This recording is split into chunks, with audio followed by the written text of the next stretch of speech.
40, 20.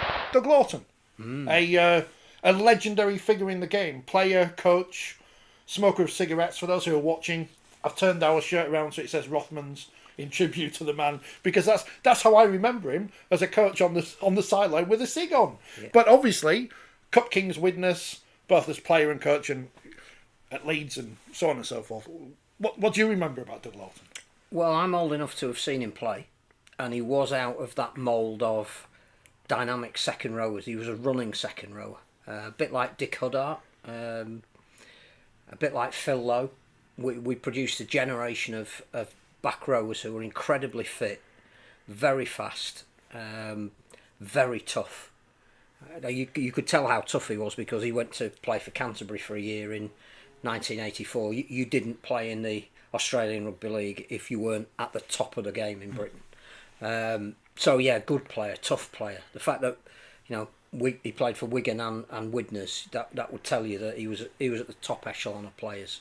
But he's renowned probably more in the modern era as being the coach that had the eye for bringing incredible rugby union talent to the game that nobody else had spotted. So the obvious example of that is Martin Offiah, Jonathan Davis, but even people like Brian McKebby, whose star didn't rise for as long as that. Nobody had scoured him for rugby. Alan Tate, Craig Innes. He knew the rugby union market like the back of his hand and could entice these people to come and play.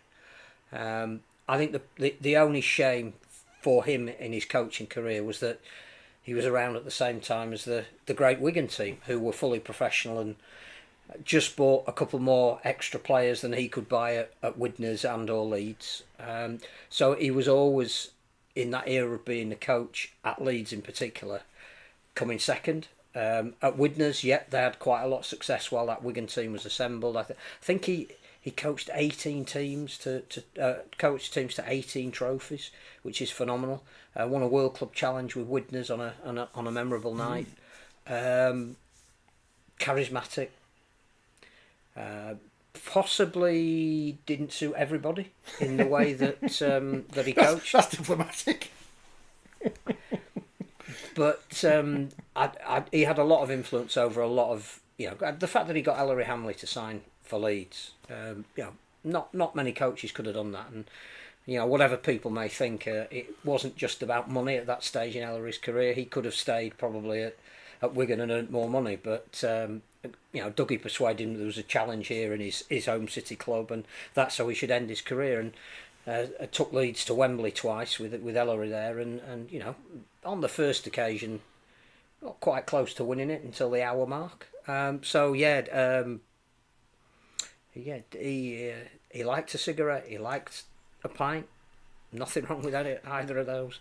He was. You knew when he came in the room, he had presence. There's a lot of tales about him. Some of them in Andrew Quirk's book.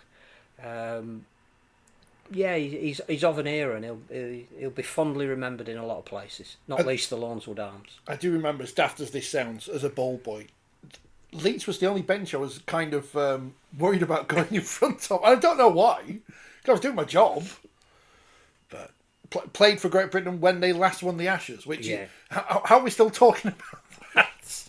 1970. In Australia as well. Well, they talk about Newcastle breaking a drought in football this weekend. Well, we need to beat the Aussies in the autumn. It's almost as long. So it's his fault Jonathan Davis still has a career on the Challenge Cup. He'll still be there. And Martin Offiah giving it out and stuff in his pink suit last year.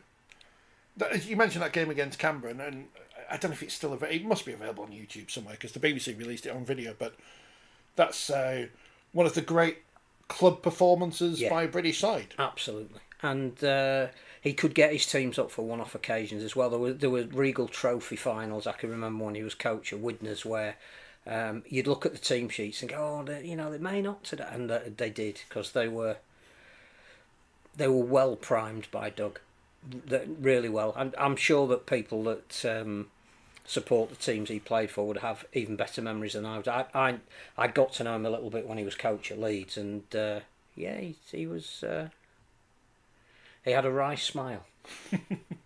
think the Welsh Rugby Union could probably do with a lot of those players he Yeah. enticed over Yeah. these days, as pointed out by Kevin, in the days when there was no money in Rugby Union. Well, not officially. Not officially, yeah. Anyway. Well, as it turned out, there wasn't that much money in rugby league either, because some certain sideboards were hocked, I think. But everything's okay now.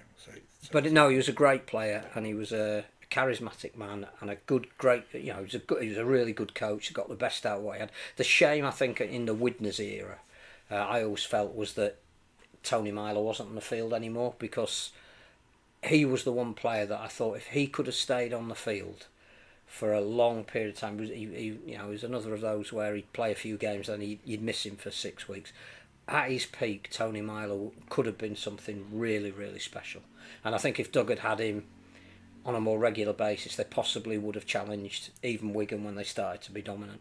Again, it was someone mentioned this to me yesterday about how we still need to do more to celebrate these people while they're still around. Yeah. And every time we say this, we don't do it. And Doug was a genuine character. He could tell a great tale. In fact, I last heard of him, was he living on a houseboat or something? Which again just added to the myth surrounding him. And he may well have done that, but he was he was a one-off.